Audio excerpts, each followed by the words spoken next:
नमस्कार। जय गुरुदेव। अद्भुत, आश्चर्यजनक किंतु सत्य।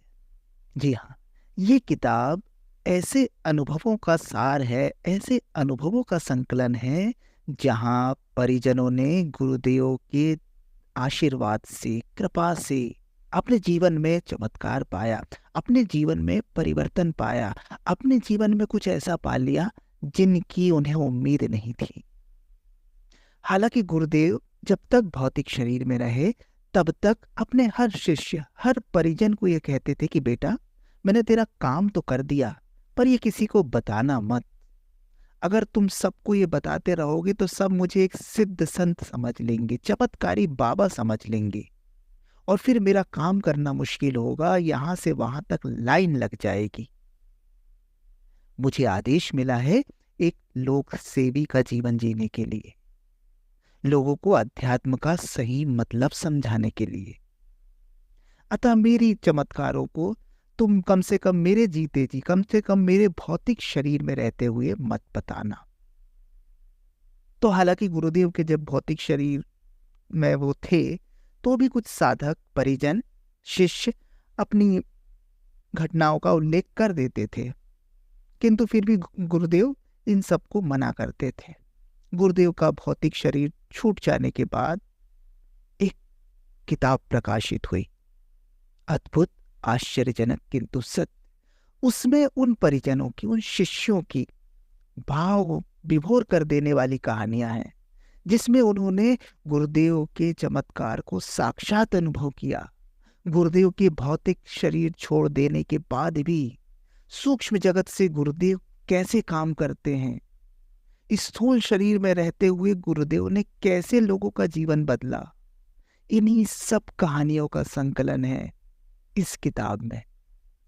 तो इस किताब की श्रृंखला में जो कहानियां आएंगी वो शिष्यों के स्वयं के अनुभव है। हम उनका नाम लेकर यहाँ पर इन कहानियों को पढ़ने का प्रयास करेंगे। इन कहानियों को आपको बताने का उद्देश्य किसी प्रकार के अंधविश्वास या अंधश्रद्धा को बढ़ावा देना नहीं है, बल्कि ये कहानियां आपको बताएंगी कि अगर अपने गुरु में, अपने आराध्य में, अपने इष्ट में एक निष्ठ हैं हम, समर्पित हैं हम, श्रद्धावान हैं हम, तो निश्चित रूप से हमारे जीवन में भी चमत्कार हो सकते हैं। गुरु कृपा से क्या क्या संभव है, कैसे थे हमारे गुरु, कैसे हैं हमारे गुरु, इस सब का सार है ये किताब।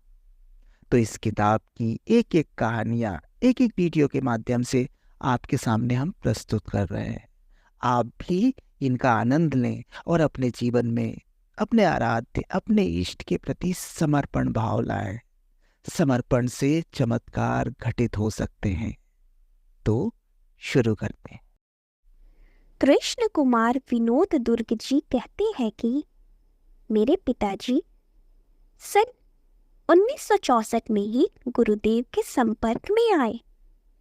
पिताजी के मन में उनके प्रति अनन्य श्रद्धा थी।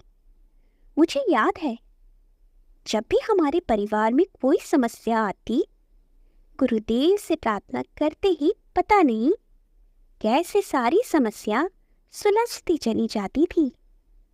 इसलिए हम सभी के मन में उनके प्रति गहरी श्रद्धा का भाव था। 1973 में गुरुदेव ने प्राण प्रत्यावर्तन शिविर शुरू किया था। मैं भी शिविर में जाने के लिए तैयार हो गया। मन में शांति कुंज जाने के लिए उत्साह तो था ही, गुरुदेव से मिलने की ललक भी थी, क्योंकि पिताजी से गुरुदेव के बारे में बहुत कुछ सुन रखा था। उन्हें प्रत्यक्ष देखने का अवसर पहली बार मिल रहा था। आखिर वह दिन आ ही गया जब हम शांति कुंज पहुंच गए। शांति कुंज पहुंचते ही वहां के वातावरण को देख हृदय पुलकित हो उठा। जैसा नाम वैसा ही काम। शांति कुंज को देखते ही मन में साधना की तरंगे उठने लगी। मैं जैसे ही गेट के पास पहुंचा, गुरुदेव गेट पर ही खड़े मिले। मैंने झुककर प्रणाम किया। वे बोले, मैं तुम्हारी प्रतीक्षा कर रहा था। उनके इन शब्दों को सुनकर हृदय में ऐसे भाव तरंगे उठी कि शब्दों में व्यक्त नहीं कर सकता। मेरे हृदय में उनके प्रति सम्मान दूना हो गया। भगवान स्वरूप गुरुदेव की मुझ अकिंचन पर ऐसी कृपा। मैं मन ही मन बहुत प्रसन्न था। दूसरे दिन मिलने के ख्याल से गुरुदेव के पास गया। उन्होंने प्यार से अपने पास बैठाया, कुशल समाचार पूछे। इसके बाद बोले, कोई समस्या हो तो बताओ। मैंने कहा, गुरुदेव मैं बोल नहीं सकता। गुरुदेव ने मुस्कुराते हुए कहा, क्यों, बोल तो रहा है। मैंने कहा, मैं हकलाता हूँ। उन्होंने कहा, मैं भी हकलाता हूँ। मेरा कोई काम रुका है आज तक? तुम्हारा भी काम नहीं रुकेगा।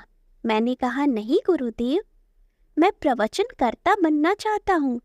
गुरुदेव थोड़ा रुके, फिर बोले, तू बनेगा, जरूर बनेगा। मैं गायत्री माँ से प्रार्थना करूंगा। करीब 1 हफ्ते बाद मेरी आवाज में सुधार होने लगा। मुझे स्वयं पर आश्चर्य होता।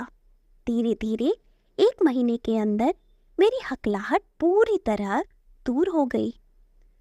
गुरुदेव ने मुझसे कहा कि बनेगा तो बना भी दिया।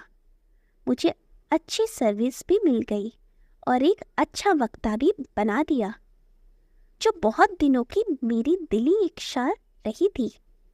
मैं आज भी गुरु कृपा से अभिभूत हूँ।